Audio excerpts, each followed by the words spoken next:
Hello YouTube. Hi YouTube. Hi YouTube. Hello YouTube watchers and players. Please Subscribe. Okay, so eyes up here. We've all got the goal down. Yesterday we talked about plateau, right? That's right. Remind me, what's a plateau? Plateau. Jake. High plane. High plane, right? As a verb, what does it mean if you plateau? Daniel? So you're staying at the same level. Right, you're staying at the same level. You're not improving. And we talked about how to use the checklist. On Monday, you'll get your checklist and your on-demand writing back. And you'll be looking at how you've grown, rewriting your goals so that you have a next step. Okay, and that next step will help you break through your plateau. Okay? Today is an exciting day because you're going to start writing the story that you will eventually publish. You'll publish it in about 5 days. Okay? So the first thing I want you to do, look through the stories that you've started in the last week. You have 5, 6, 7, 8, 9 stories in your notebooks. Flip back through and ask yourself, which one do I really want to tell? Okay, when you find it, I want you to clip the edge of that page or mark it, put a post-it on that page. Do something so you can find it again quickly in your reader's notebook. Your writer's notebook.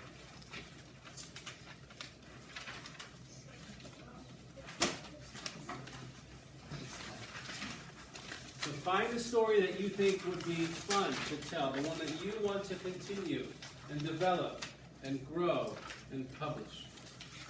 Okay, find that story. Okay. Now I want you to turn and talk to the person next to you.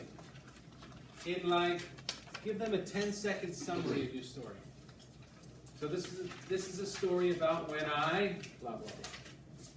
Ready? First person gets 10 seconds. Who's going to go first? Decide now. Raise your hand if you're going first. Okay, ready? Go.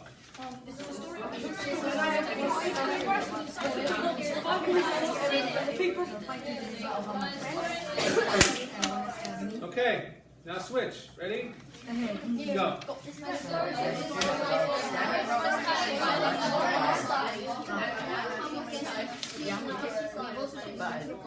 Okay, now, what I want to discuss with you today is what happens when we start writing, when we start the story. Okay, so who knows what the beginning of a story is called? What do we call it? The lead. The lead, right? So the lead, it draws in your reader. Okay, if your lead is bad, what happens? Right? It doesn't attract the reader's attention to read. Yeah. And they don't read it. Right? They recycle your paper.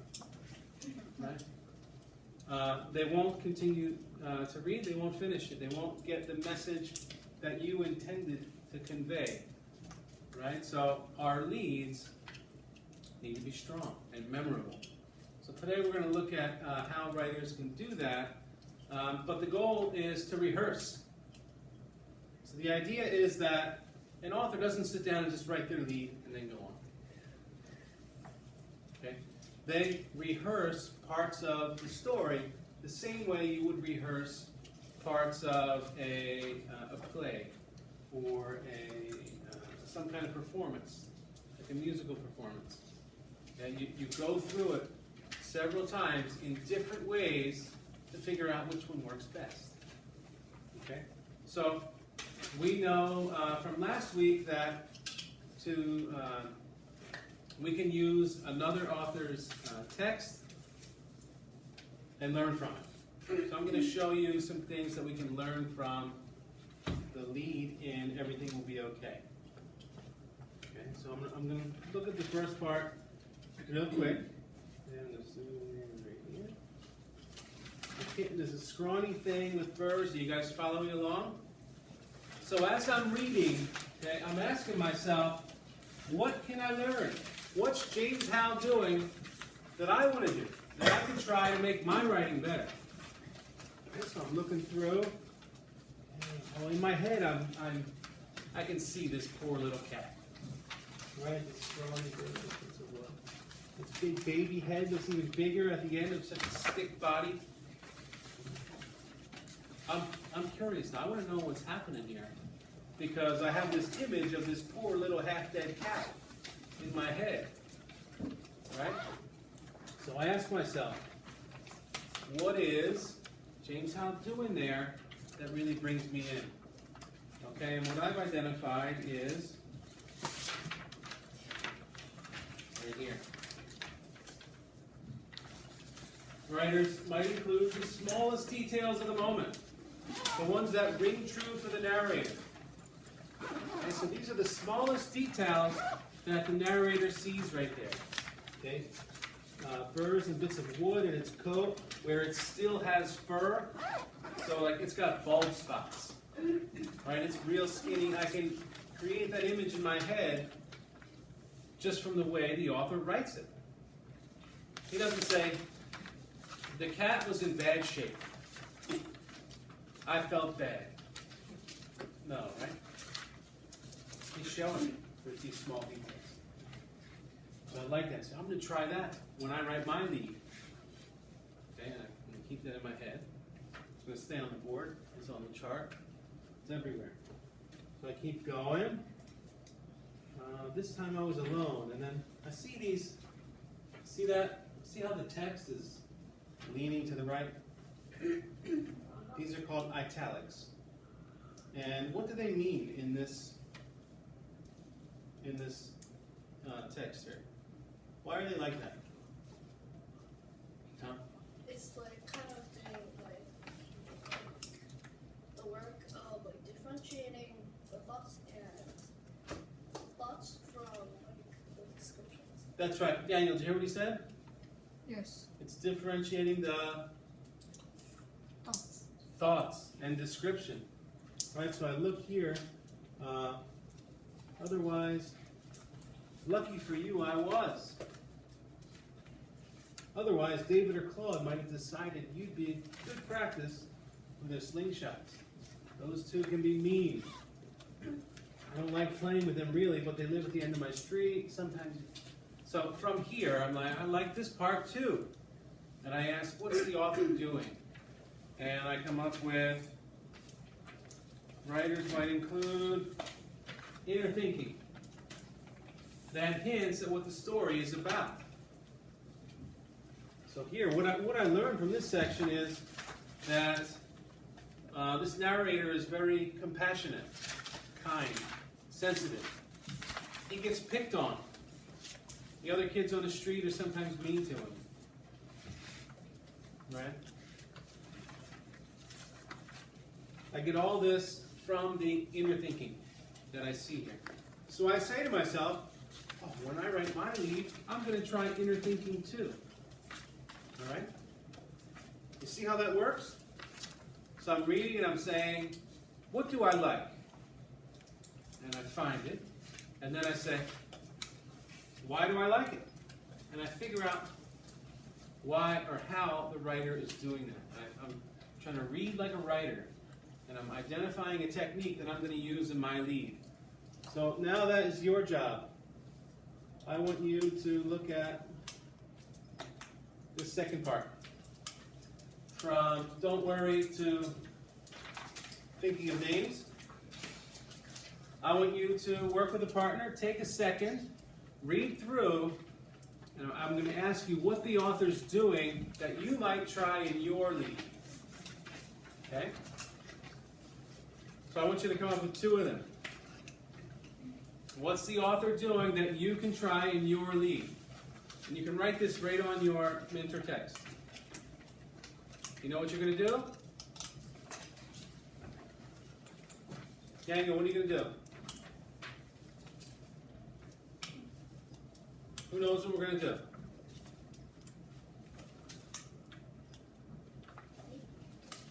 Anyone else? Tom? Yeah, tell the class, Tom. Also, like, they're like, They can't hear you. You're talking to me. Talk to them. so like, they're like sharing the parts that was memorable about the mental text. That's right. And they're like, So you see, I did the first part of the lead. You guys, you do the second part. So find things in there that you like. Talk about what the author's doing. And we're going to see if we can add them to the board. Okay, so take like 1 minute. You can circle the stuff on your mentor text, write in the margin, whatever you need to do. Yes. Just share for now. We're almost done here.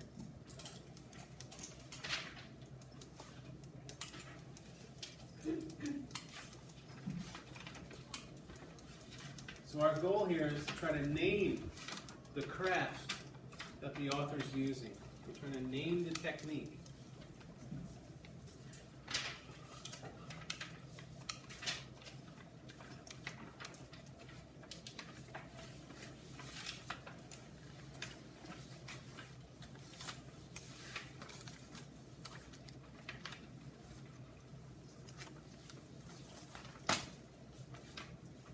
You can talk to each other. You can say, here the author is.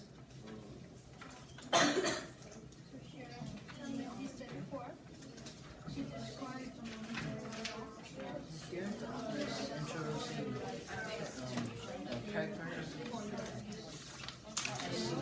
how they're using how many collaborators they are working for, and about we're talking about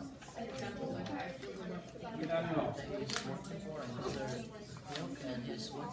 Did you look at the chart? Discovering of that spiritual. Did you know the chart was there? How are we doing?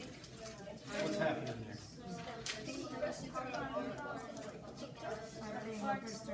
Speaking about dialogues and And saying actions. about and saying their 5 thoughts. I feel introduction. All right, young people. Like that, and at This is what I heard. For the next step. I heard the writer might include precise actions of the characters, showing how one leads to another. So where does that happen in this example? Where do we see these precise small actions? Fred, first sentence. which one? Read it for me. Like, don't worry, I'll tell the stroking is gonna be held to the is placed.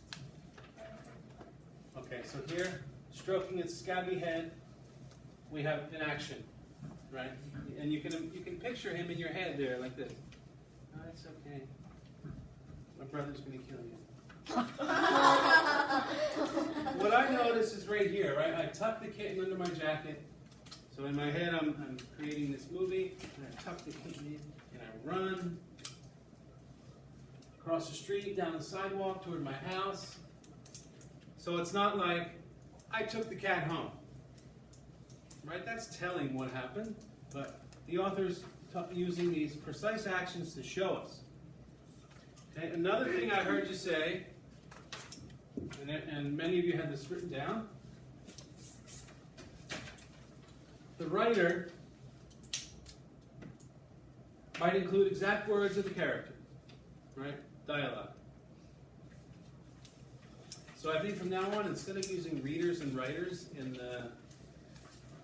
my charts, I'm going to use your names, because you're all writers, right? So instead of writing, I'm going to put your name in here sometime. So I chose Minu. Minu might use the exact words of the characters in the dialogue, right? And put us right there in that moment. Okay? So here we have 4 things. 4 techniques for memorable leads that we learned from Everything Will Be Okay. Your job today is to rehearse your lead. That means, with the story you've chosen, I want you to write 6 different leads for the same story. 6 different leads for the same story. So, you might be thinking, oh man, how am I going to do that? Well, here's what I mean. You might start with, lead number 1 might be like the descriptive lead, where you start with a very detailed description of what's going on, or where you are. Lead 2 might start with dialogue, so it's just speech between people, and that draws the reader in.